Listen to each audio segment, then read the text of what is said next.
Everybody. We're back again with um,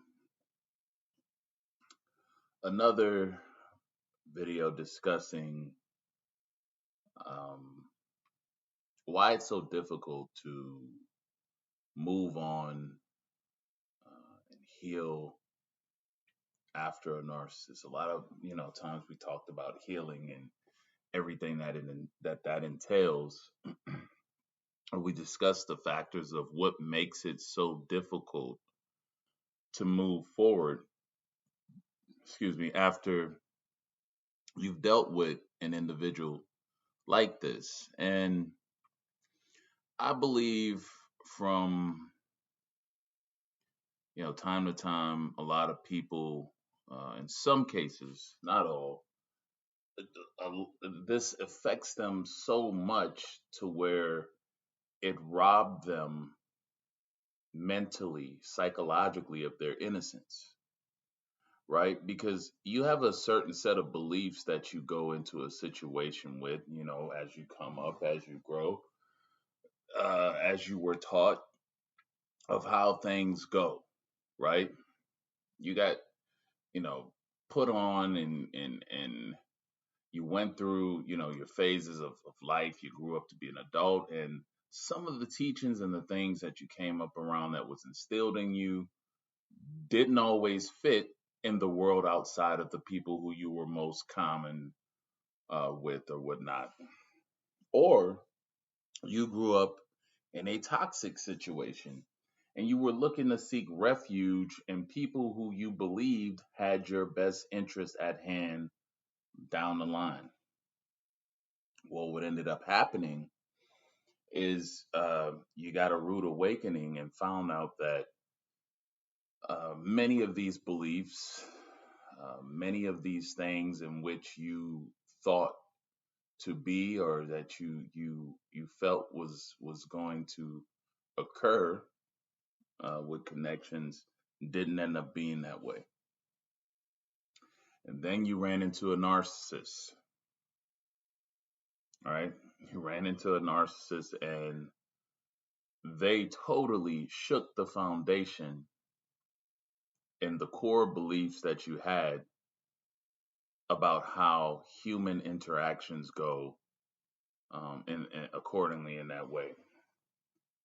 And from that point, the innocence, all right, because this is the main thing that gets taken away, that gets, you know, m- you know, that gets messed up at least, is the fact that you lose that certain innocence of of believing and feeling comfortable at least with a belief that people like that would never or you would never encounter people who are that way or like that of any sort. But then you run into a narcissist and you find out that yes, there are people like that, and yes, you've actually encountered one of them. And this is the hardest part to deal with. This is what, after dealing with a narcissist and trying to get over it, trying to internalize all of the things that happen to you, right? And then having to leave that, right? Because most of you have gotten out of it. You're on, platforms to, different channels to get information and knowledge about what you're going through. You end up still stuck, right? And you're stuck in a way um, that leaves you unsure of how to interact, trust people. Because again, it shook the foundation of your core beliefs. You got duped. You never even saw it coming. Some of you seen it. I kind of think that some people see it. It's that cognitive dissonance. You cannot believe that somebody would go to the certain lengths and extent of trying to hurt you, trying to deceive you, trying to manipulate you, but they're supposed to love you. They're supposed to care for you. A lot of you, wouldn't even fathom that. So this is the things that when it comes down to it, when you get involved, when you end up um, having to move forward, getting over this is not, for some of you, it's not easy at all.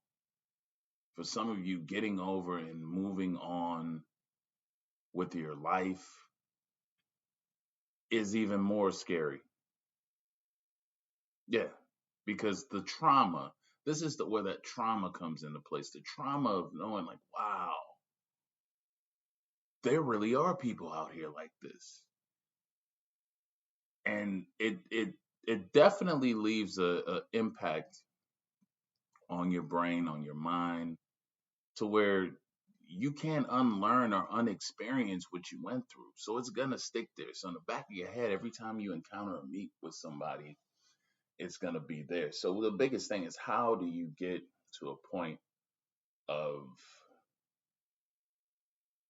being secure and confident in yourself again, and your ability to be able to spot a situation like this, and not just spot it, but without being hyper vigilant about it, without being judgmental and overly cautious moving forward in your interactions. Because that's going to be the biggest thing. You're going to have to learn how to not be fearful in order to truly have the enjoyment of socializing and engaging with different people again. You're going to have to get out and actually do that, right? People don't just build confidence. They say, oh, be confident, but confidence comes from a track record of having some sort of success, right? So you have to put yourself in the position of having meaningful or some type of successful interactions with people who you can start to begin to attempt at least to establish trust and cordial relationships with, platonic relationships, etc. These things have to be reestablished at a certain point in order to start the process of healing, right? Going into hermit mode, wanting to be away from people completely, does not allow you to reestablish the foundation of um, healing fully and being able to be your normal self as you were before the incident. Some people, and I see in that way, they want to shut themselves off and totally be out of sight, out of line from people in general. That's allowing fear to consume you, to overthrow you, to paralyze you, to stunt you. That's okay. But you have to realize, in order to win things, you have to have a little bit of fighting. You have to have a little bit of dog in you, right? You have to be able to be relentless in your pursuit of overcoming the thing in which you feel conquered you. Very important. Very important. Many of you that went through this realize that, okay, there's certain things that I believe that wasn't the way it was. It's a failure. And then you start another component to this, y'all. Um, just to add this in, and it's natural. A lot of times, the individual, you start to see these behaviors in other people. Again, your eyes have been open, right? Your perception, the way your mind interprets things has changed. It's like you've had a remapping yourself of the brain because of the experience you went through, and now things have changed. Things appear different. You're seeing things differently. Okay. And this is what's going on. And because you can't unlearn or unexperience something that you've learned or experienced, it now has, to a large degree, an effect on the way you behave and think and see things.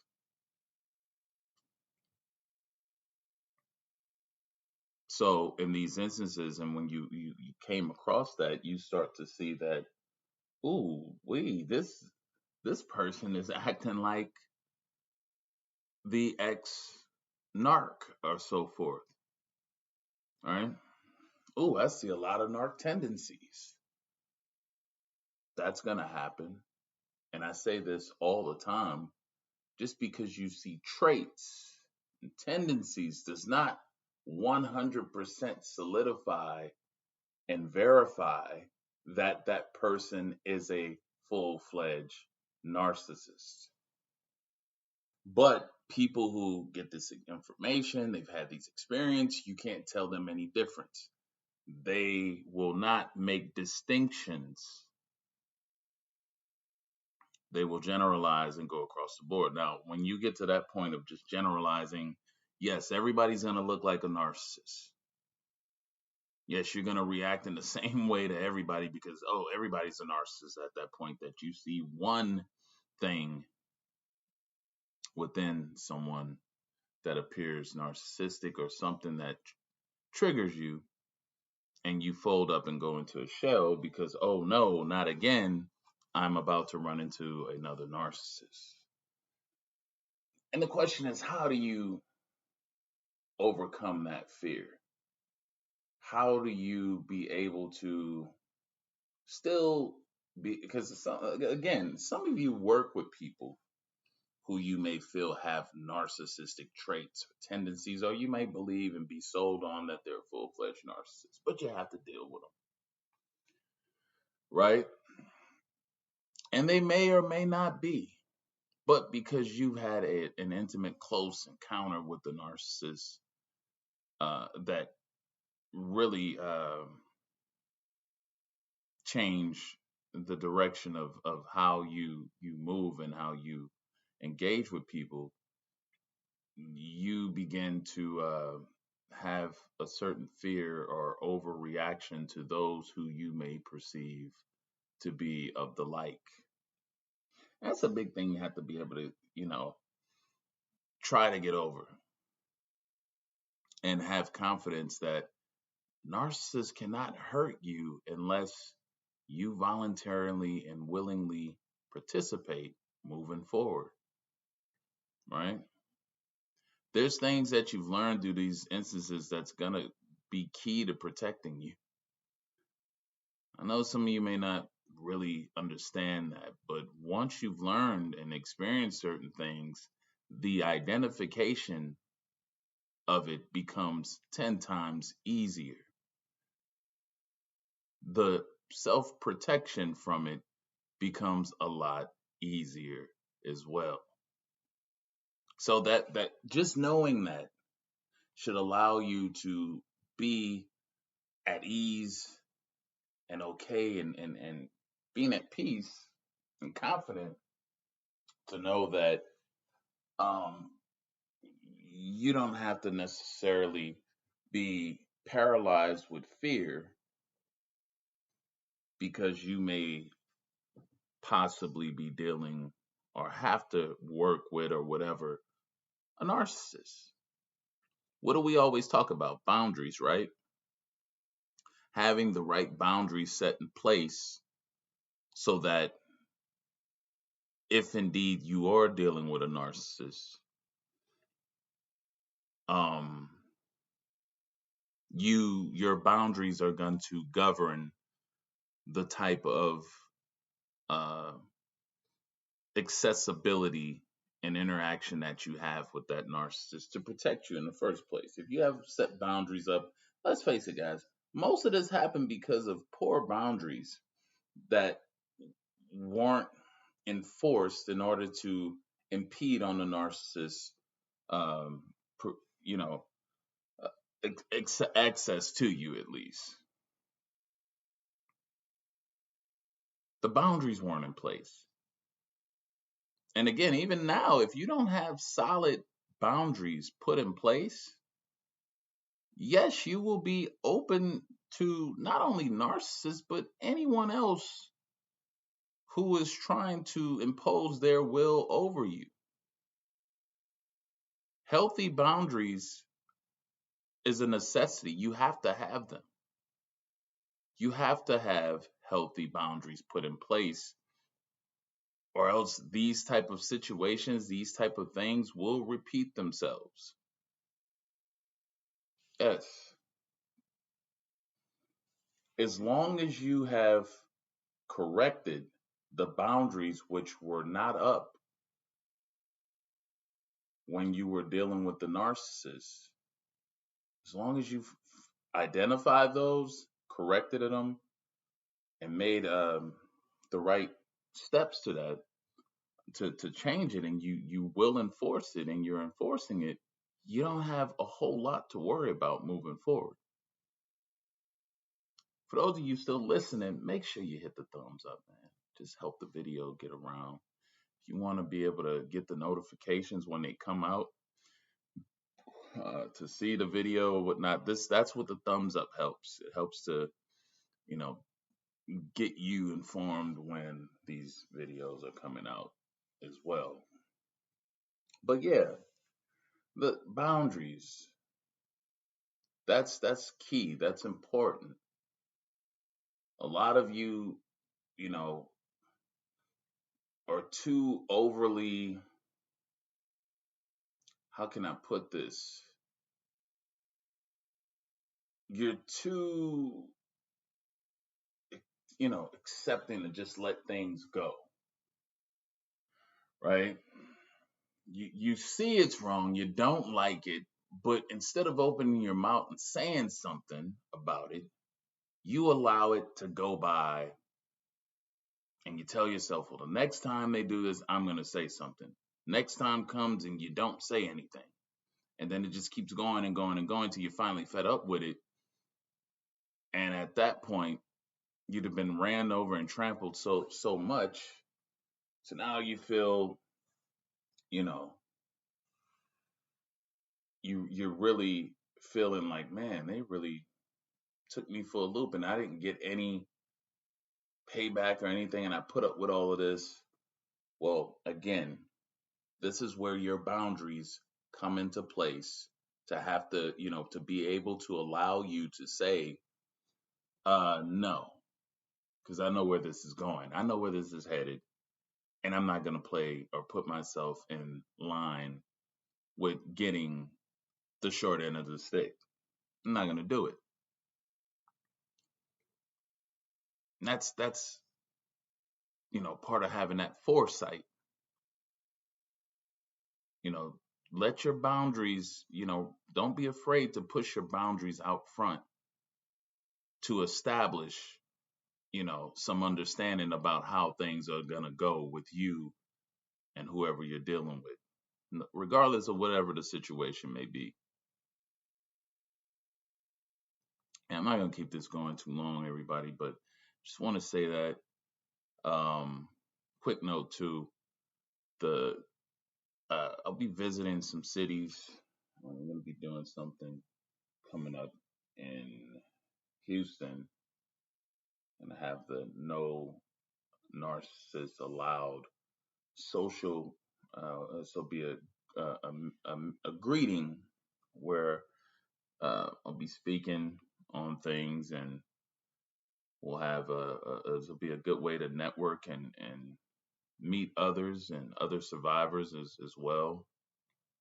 Um, Private event, but it will be a social networking greeting event, with food, drinks, raffle tickets, prizes, all that good stuff included.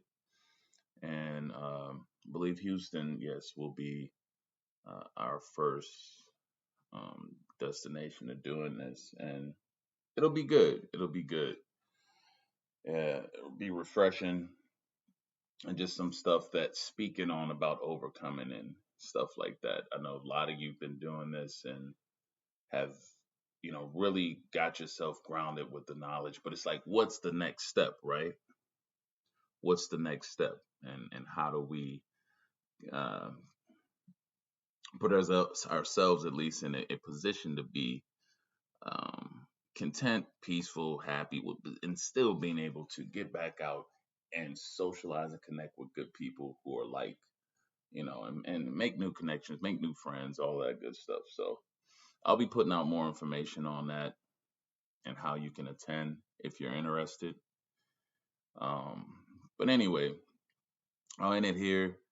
Look, take care, everybody. Enjoy yourselves, love yourselves. Till next time, have a good one.